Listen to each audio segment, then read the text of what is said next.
Welcome, GRPS staff, to another module in distance learning for teachers new to Google Classroom. This is module number 3. We are going to be looking at creating work in the Classwork tab. Before we get started, just a quick reminder that there's always information available to you in the helpdeskinfo.grps.org website, where you can log in with your GRPS login and access support articles on dozens of topics for self-guided learning. You can also access helpdesk at grps.org via email at any time to answer any technical questions. And our help desk phone line is still available at 819-2487 for live support anytime 7:30 to 4:30 Monday through Friday. New to the district as a result of the spring 2020 shutdown, on Thursday, the 16th of April, we'll be launching a new distance learning support line at 616-819-7960. This will be staffed by the instructional tech team and volunteer teachers just like you to help with any Seesaw, Google Classroom, or related distance learning needs. Again, this is not live until Thursday, April 6th, 2020. We'll look forward to supporting you there. Let's start taking a look at Google Classroom. We're going to find our way out to our main Classroom page. Again, best practices when working with Google. We're going to double check that we are signed into our Google Chrome browser with our @students.grps.org email. We're going to double check that we're logged into Google with our @students.grps.org email here as well. Again, to comply with FERPA and all privacy rules and guidelines. Also, want to take a look and just reiterate, we use some basic district naming conventions here on these first two classes. Again, my first name, the hour, the grade, the subject, and spring 2020. You notice how easy it is to find and identify these classes compared to some of these other ones that you see on my list. 5th hour, 7th grade, when this was just me teaching, this helped me out and was fine. But now that I have other people looking into my classes and I have an administrator who wants to support me, and if I have questions, they want to be able to answer them and find my classroom quickly, adding that last name onto the classroom for my administrator support and for any online support from the instructional technology team or anyone else makes it easier to identify that classroom, especially when there's a large list. So now that we've got the housekeeping out of the way, let's go into our blank 2nd hour science class that we built a couple modules ago and take a look at the Classwork tab. At this point, we should have added all of our people. So we should have ourselves, our district administrator, hopefully our students loaded in. Maybe they have not accepted the invites yet, but at least they're loaded in here. And now it's time for us to start thinking about some classwork in our Google Classroom. This Classwork tab is really where the engagement potential lies in this tool. If you use this effectively, you can interact with students virtually at a really high level. You can do specific student assignments, whole group, small group questions. You can post materials for students to refer to that are regularly used in the class. You can even do quizzes, which will be covered in a later module. This is really where you put all of your content that you've been using in your in-person class online for digital consumption with your students. So let's take a look at some of our options here. This create button here is going to drive all of our new posting that we do in this section. So let's click on it and take a look at our options. There are 6. We'll cover all 6 of them today, some of them more in depth than others. Contrary to what we want to do, I want to start at the bottom rather than starting at the top. We're going to look at this topic creation tool for a moment. Go ahead and click on topic, and you'll see that we can add a topic. Practices in Google Classroom is definitely to add a topic that is named something similar to class materials, class links, important class stuff, whatever your verbiage is that you determine. You can post links and important things that students are going to need repeatedly in your class under this topic.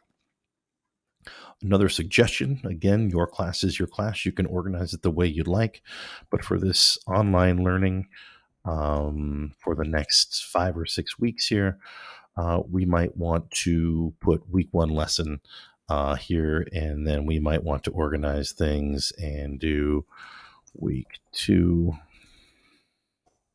and so on, so our students can easily find things.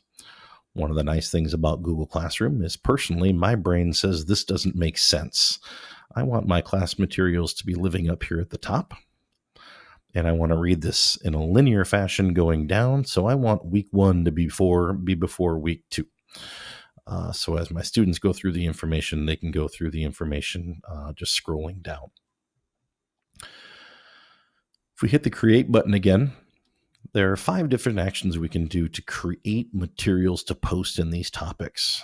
The most common one and the one you're going to use the most is assignment. So let's spend some time there. When we click on assignment, we have several things to pay attention to. First and foremost, on the left-hand side here, we have the title of our assignment. You have to put something here in order for the assignment to be able to be posted and saved to your Classwork page.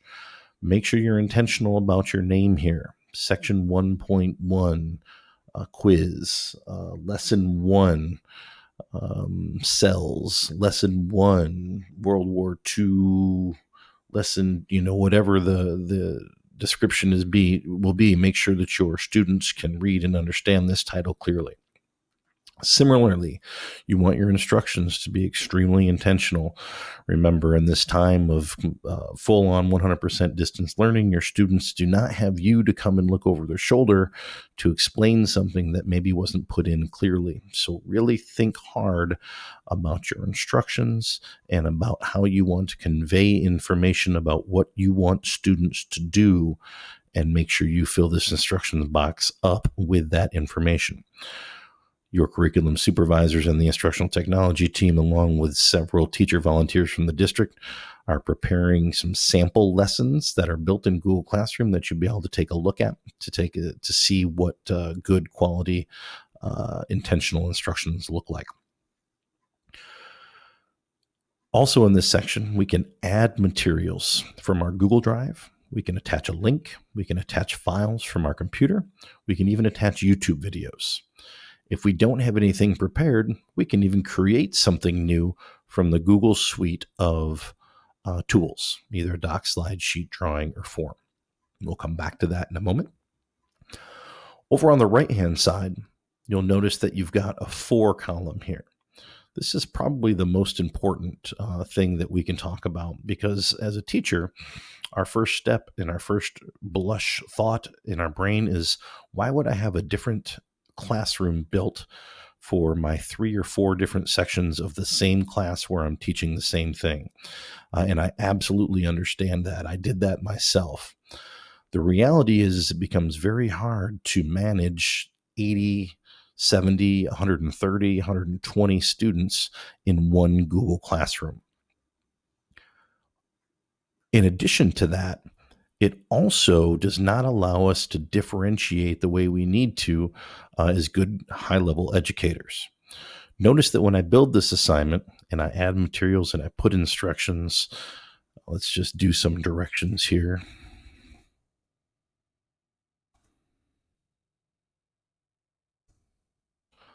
Providing some choice, right?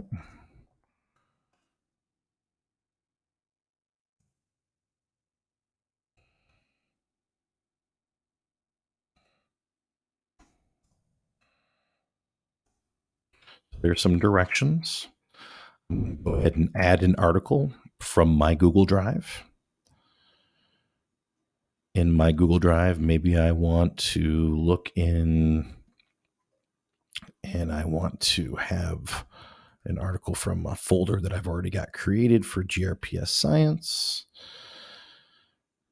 And I think that I've got a good article right here, and it attaches the PDF so students can view the file. Maybe I also want to add a link, and I want my students to maybe go on to this website.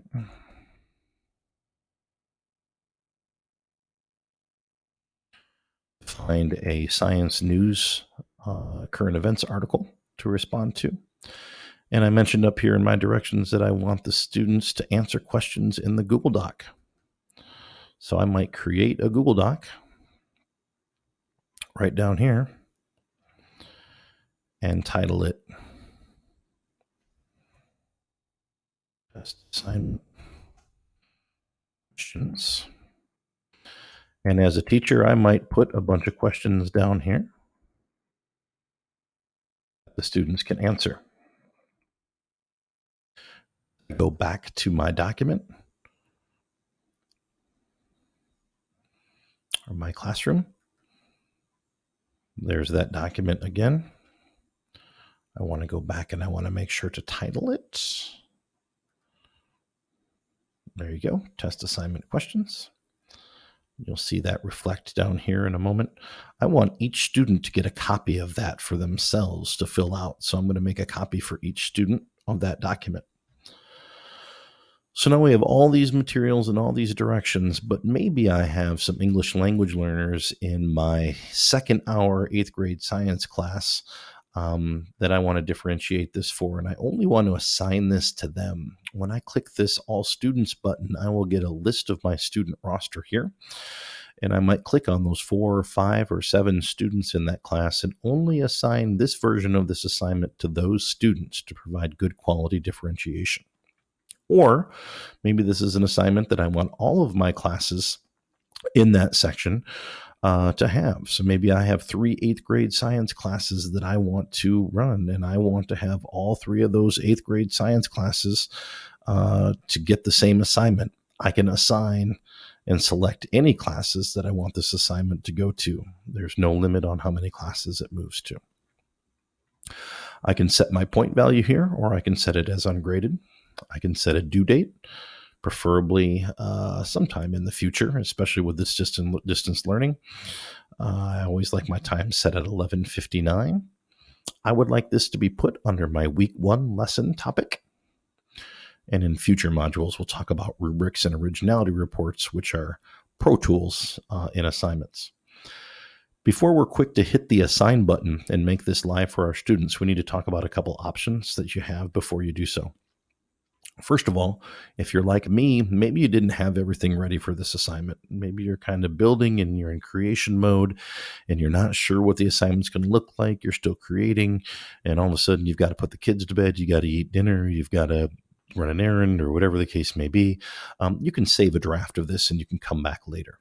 So if we click save a draft, you'll see that it's going to say saving, and the lesson pops up grayed out, right where we wanted it to in the week 1 lesson topic, but it's grayed out. That means no one else can see it but you or any of the teachers that you've shared this classroom with. No students can see this assignment at this point, and they can live like that forever if you want. When you're done doing whatever pulled you away, or you've got your materials better arranged, or you're more prepared to work on the assignment, you can click the 3-dot menu here and you can click edit. And it takes you right back into that assignment editing territory. Once you've decided you're complete with that assignment editing territory, you still have a couple different options. You can assign the assignment right now, meaning as soon as you click assign, it's going to be live. Your students will get a notification if they have the Google Classroom app on their phones that your teacher posted a new assignment to the Google Classroom, and it'll be live and students can access it. But if you're like me and you plan and you have certain times and you do a lot of work and a lot of assignments, maybe on a Sunday night or early on a Friday morning because you're an early bird, you might want to create assignments but not necessarily post them to Google Classroom right away. To do that, you're just going to hit schedule. And when you hit schedule, you can say, well, I don't want this to show up until tomorrow at 8 o'clock. And when you hit schedule, the assignment will still be grayed out, but you'll see there'll be a message here that says scheduled for tomorrow, 8 a.m. Okay. The last option that you have with assignments, again, as we mentioned at the beginning, is to just click assign. And then the assignment will go in live and look just like this test assignment that I just quickly created. So several options there. And hey, folks, the wonderful thing about Google Classroom is you really can't mess anything up. Maybe you just did something and you went, oh man, this is not how I want things to look. You know what? Delete it. It's okay. You can redo it and you can try again. Maybe you don't like these topics. You want to try different topics. Delete them. It's okay. It is your classroom to build and design and create and make functional for your students. One thing to note that I didn't cover earlier is that anytime you do create a topic, you get a list of topics over here. And as your screen gets long and full of things, students can just click on this and it will take them straight to things in that section. So if they want to see class materials or the week 2 lesson, or if they want to see all topics, they can click those. Those are like quick shortcuts. If we look at the second type of post that we can do here, quiz assignment will be covered in a later module. Let's take a look at question. This is probably the type of post that you're going to use the most to identify student participation in your classes. You can get very creative with this, or you can use it very simply.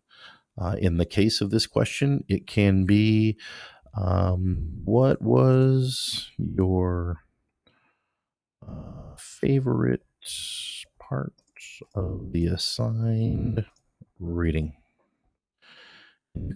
Short answer question. Say answer the question in 2 or more sentences, being sure to cite an example from the text. You can again assign this to any number of classes. You can assign it to specific students. You can assign points. Maybe I'm asking a question and it's not valued as much as another assignment. You can make it due on a particular date. And you can add it to a topic. Now, before we move quickly, I want you to pay very close attention to these 2 bottom checkboxes. These are extremely important in terms of digital classroom management. This checkbox right here, students can reply to each other, can be potentially a dangerous checkbox if your students have not already been indoctrinated into online or distance learning. There are some expectations and some behaviors that need to be communicated prior to checking this box. Even though things are monitored in this, your classroom can quickly go to the Wild West if you have this box checked and students are allowed to comment without guidelines. If students have guidelines and you've communicated the expectations of a chat or a conversation, this can be a wonderful checkbox to have checked, because you can have live or not live, synchronous or asynchronous student discussion and conversation around this topic right here, just like a discussion board that you might see in a Canvas or a Blackboard or something similar like that. And I always check that students can edit their answer. I don't expect them to be perfect the first time through. Again, you click Ask. You click this down arrow. You can schedule this. You can save this as a draft, just like a regular assignment. We're going to ask this to get it out of the way. And you'll see that I had put that in the week 1 lesson topic. So there it is. When you click on these assignments, you'll see that you can see how many students you assigned it to and how many have turned it in. Real quick way to check and see student participation.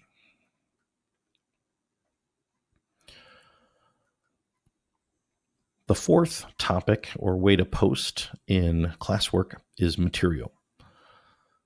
This is just a way to provide key and important things for students to look at that they need for your class. In this case, as a former science teacher, I might say that I am going to provide the Discovery Education link to them here, because not all of my students in this distance learning will be working on a district computer that has that shortcut pre-built into them, and I want to make sure they're going to the right spots. And so I'm type in the Discovery Education link and click Add Link, and you'll see it adds it there.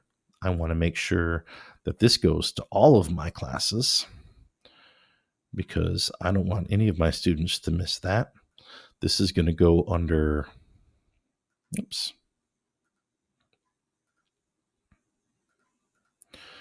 This is going to go under class materials, and I'm going to post it. And you'll see that under class materials is the Discovery Education link. If a student comes in and clicks it, it's going to take them directly to the Discovery Education login page for the district. You can do this with any of your content area materials, whether it be Go Math, Pearson, TCI, anything that you use as a regular resource that's digital, link in that class materials section. If you're a teacher who created a class syllabus, maybe you would post that here so students can go find it. If you're a teacher who has a particular format or way that you do vocabulary or that respond to questionings, and there's a one pager that you want students to have access to, you might post it here, things like that. The last thing that we can do in the create post is we can reuse posts if we've used Google Classrooms before. And of course, mine is going to give me some trouble and not show it. But this will go and it will show you some links from all in any of your previous Google Classroom classes, where you can copy information from another class that you've already used, so you're not doing things more than once. That's a great tool that we'll discuss a little bit more in a future module. When you're done, you can back right out to the main page of your second hour. And you'll see now that anytime you click to Classwork, that is all saved. Hopefully this has been an informative module for you. As always, folks, contact lines, support lines here at GRPS, helpdeskinfo.grps.org. If you want to find a support article to help learn on your own, self-guided. If you want to email the help desk, they're available as well. Help desk number 819-2487. And coming soon on Thursday the 16th, 819-7960, the distance learning support line to help you through this distance learning time. Thanks. We'll see you next time.